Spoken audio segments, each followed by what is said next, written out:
Hello friends, income tax के cases की series में आज जो केस हम डिस्कस करेंगे वो बोगस परचेजेस की एडिशंस को लेकर के है। आज के समय में बोगस परचेज की ट्रांजैक्शंस जीएसटी डिपार्टमेंट के लिए और सेम टाइम पर इनकम टैक्स डिपार्टमेंट के लिए एक बहुत बड़ी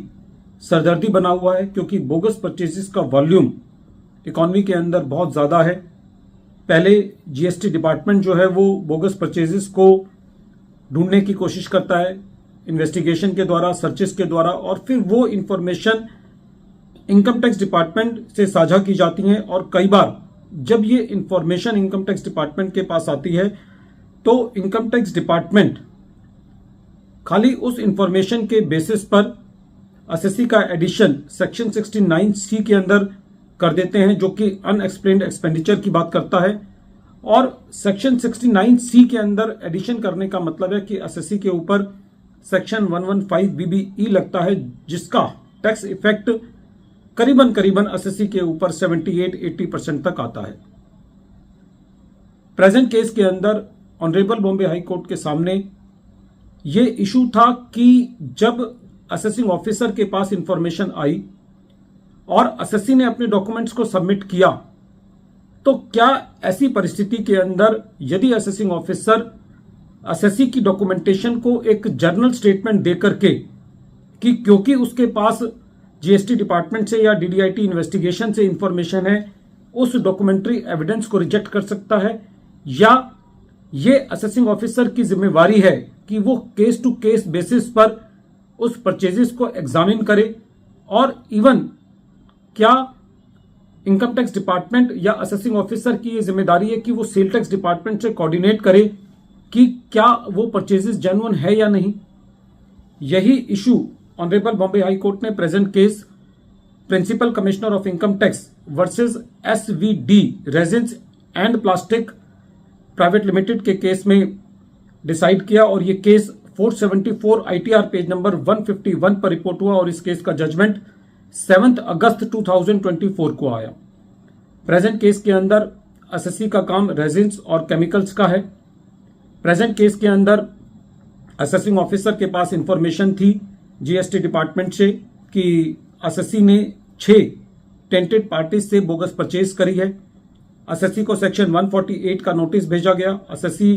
की जब असेसमेंट प्रोसीडिंग्स चालू हुई तो एसएससी ने अपनी परचेजेस को जस्टिफाई करने के लिए लेजर दिया, कंफर्मेशन दिया, परचेज बिल्स दिए और बाकी डॉक्यूमेंट्री एविडेंस दिए परचेजेस को जस्टिफाई करने के लिए, जिसको असेसिंग ऑफिसर ने ये कहकर रिजेक्ट कर दिया कि प्रेजेंट केस के अंदर एसएससी अपनी बोगस परचेजेस का संबंध अपनी सेल्स के साथ स्थापित नहीं कर पाया है, जिसकी वजह से असेसिंग ऑफिसर ने एसएससी का सेक्शन 69C के अंदर एडिशन किया। असेसिंग ऑफिसर का यह भी एलिगेशन था कि जो एसएससी ने परचेजेस की हैं वो उसको अपनी सेल से रिलेट नहीं कर पाया है, और असेसिंग ऑफिसर ने कुछ वेरिफिकेशन सेक्शन 133 सबसेक्शन 6 के अंदर भी की थी, और उस इंफॉर्मेशन के बेसिस पर असेसिंग ऑफिसर ने एसएससी का एडिशन किया। इस केस में 100% का एडिशन असेसिंग ऑफिसर ने किया, और जब ये मैटर सीआईटी अपील के पास गया तो सीआईटी अपील ने इस एडिशन को 7.76% तक रिस्ट्रिक्ट कर दिया। और जब ये मैटर ट्रिब्यूनल के पास गया, क्योंकि रेवेन्यू ने और एसएससी ने दोनों ने क्रॉस अपील फाइल करी, लेकिन ट्रिब्यूनल ने एसएससी की अपील को खारिज करते हुए डिपार्टमेंट की अपील को पार्शली एडमिट किया, और जो 7.76% का एडिशन था उसको बढ़ा करके 12.5% 12.5% कर दिया। एसएससी इस मैटर को हाईकोर्ट में लेकर के गया, और जब ये मैटर हाईकोर्ट ने सुना तो कोर्ट का ये कहना था कि प्रेजेंट केस के अंदर जो भी एडिशन की गई है, या तो वो डीडीआईटी इन्वेस्टिगेशन की जनरल रिपोर्ट के आधार पर की गई है, या वो उस इंफॉर्मेशन के आधार पर की गई है जो असेसिंग ऑफिसर ने सेक्शन 133 सबसेक्शन 6 के नोटिस को भेज करके कलेक्ट करी। कोर्ट का यह कहना था कि प्रेजेंट केस में एडिशन करते वक्त असेसिंग ऑफिसर को इस बात की क्लैरिटी नहीं है कि जो टेंटेड सप्लायर है उसकी सारी ट्रांजैक्शंस जो हैं वो बोगस हैं, या वो ट्रांजैक्शन खाली जो एसएससी से ट्रांजैक्शन हुई है वो बोगस है। कोर्ट का यह कहना था कि प्रेजेंट केस के अंदर एसएससी का एडिशन करना खाली इस बेसिस पर कि कोई सेल टैक्स डिपार्टमेंट की कोई जर्नल स्टेटमेंट है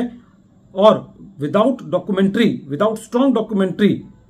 एविडेंस के एडिशन करना जस्टिफाइड नहीं है। कोर्ट का यह भी कहना था कि प्रेजेंट केस में यह पूरी संभावना है कि जो एक सप्लायर है, जो टेंटेड सप्लायर है, उसकी कुछ ट्रांजैक्शंस जेन्युइन भी हो सकती हैं और कुछ नॉन जेन्युइन भी हो सकती हैं। तो ऐसे केस में असेसिंग ऑफिसर की यह जिम्मेदारी थी कि वो केस टू केस का वेरिफिकेशन करता और प्रेजेंट केस के अंदर एक